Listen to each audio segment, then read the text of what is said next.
Hello everybody! So today I'm back and today I'm doing a full-length book review. The book I'm reviewing today I think could be one of the best-selling books of 2016. It's already started off strong, there's a lot of people reading it, a lot of people enjoying it.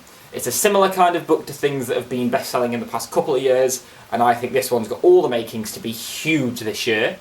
The book I'm reviewing today is The Widow by Fiona Barton.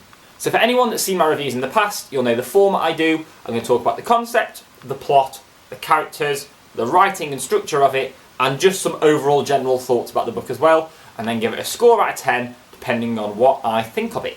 So starting off with the concept then. This book is a very much psychological thriller, very similar in style to The Girl on the Train and Gone Girl. It's definitely appealing to the same kinds of people that enjoyed those. The concept is that the main character, the widow, is married to a man that's accused of kidnapping and possibly murdering a young girl.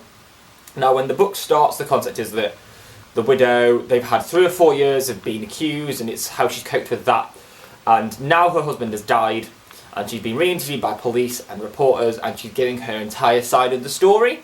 So it's good because it kind of utilises flashbacks around and things, but the basic concept is really interesting. It's a lot darker than things like Girl on the Train, because it's got kind of the paedophilia elements, and it feels very real in a lot of the way it's reported. There is a risk with this kind of book that they're going to be very formulaic and be too similar to things like Girl on the Train and Gone Girl. But this, because of the concept and just because of the way it's written, and there's a particular journalistic element to it, is just different enough that it stands out and doesn't feel like a carbon copy. So after the basic concept then, what is the plot like? I have to say I think the plot is very, very strong. It's not at all a whodunit. It's not about who committed the crime or the hunt for the person involved. That's kind of a part of it, but that's not the main thrust of the book like it is with a lot of crime thrillers. This is much more about the main few characters involved and how the ongoing events and the questions about each other affect their lives.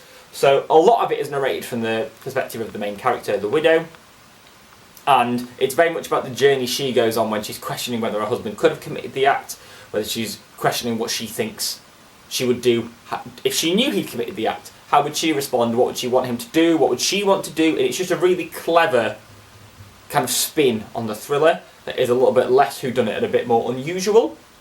It's very much told through the format of flashbacks and kind of jumping narration. So there's the main character, the widow, who narrates probably the largest part of the book, jumping over different time periods. But then the husband gets to narrate a few chapters. There's a police detective who narrates quite a lot of the book as well. And there's also a reporter, and the reporter is one of the things that really stands out in this because she's quite different. A lot of these kind of books do focus on a police detective. In this, one of the main twists on it is that it is very much embroiled in journalism. The author herself used to be a journalist, and you can definitely see that come through. A lot of the stuff talks about kind of newspaper politics and reporting and what journalists can do and can't do, and it's just a really interesting twist on that. And all in all, they all add up to create something quite unique. The way the plot develops is also really interesting. It doesn't kind of follow a linear line you'd expect, and it doesn't give you all the answers. There's a lot of like unspoken things and a lot of questions left hanging, even right through the ending, which actually I normally hate, but in this case, I really liked it. I didn't think it was a case where, because it was so much about the characters and not about what happened as such, I think it doesn't feel as much like you need those answers. You know what the characters think, and that feels like that's what's important. In terms of the characters then, what did I think about those? Largely, they were really not very likeable at all.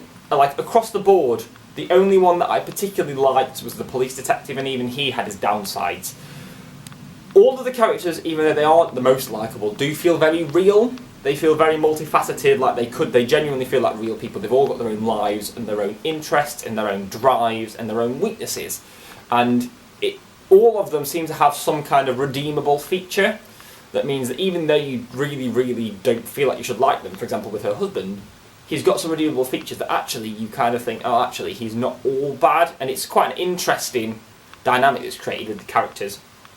Some of them do feel very much left by the wayside. So I mentioned Kate, the reporter, who's introduced in the first chapter as one of the main parts.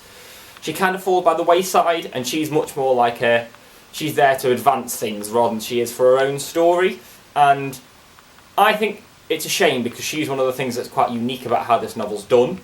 But still, I think largely they're quite well-rounded, quite well-crafted characters that make it a real joy to read.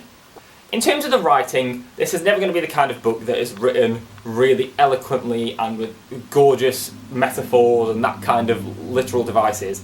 But what does work really well in this is it's very pacey. There's not really any unnecessary words used. You definitely get dragged up and cut into it, and it's one that once you started reading it is really hard to put it down.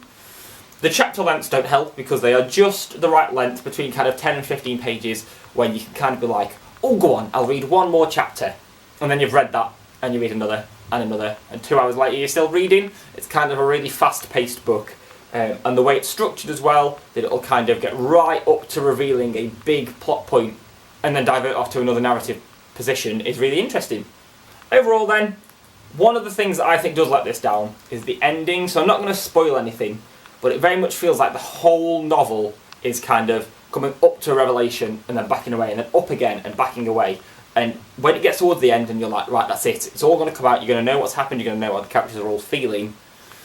The payoff isn't quite what you expect it to be. It almost happens and then the novel's finished and it's just not quite as rewarding as you would expect it to be, given the rest of the journey.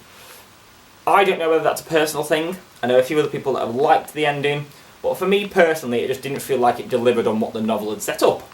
Overall then, I think this was a really interesting psychological thriller. Having read Gone Girl and Girl on the Train, I think this is better. I think it's more interesting and offers a slightly more unique perspective on the whole genre. I think if you've enjoyed those, definitely give this a read, or if you've been kind of putting this off because you're not sure, but you want to dip your toe in the psychological thriller waters, this is the one to go for. It's out now, and it's really, really interesting, and I think most people that read this will enjoy it quite a lot. I'm giving this an 8 out of 10. So there we have it. That's my review of The Widow by Fiona Barton. Really interesting psychological thriller. It's really got the potential to be massive this year, just like The Girl on the Train last year. And I think it's one that a lot of people are going to be reading and talking about, and I'm really excited to see what everyone thinks about it. So, as always, if you've enjoyed, please leave a like and subscribe, and comment if you've read it, what you think about it, if you've heard anything about it, because it's one that I think is picking up the steam now, and I'm really excited to see the discussion kind of explode in the next few months. I'm going to leave my Twitter and Goodreads in the description, so feel free to follow me, add me, etc. if you're interested in keeping up to date with what I'm doing. And other than that, I'll be back in the next few days with my next review.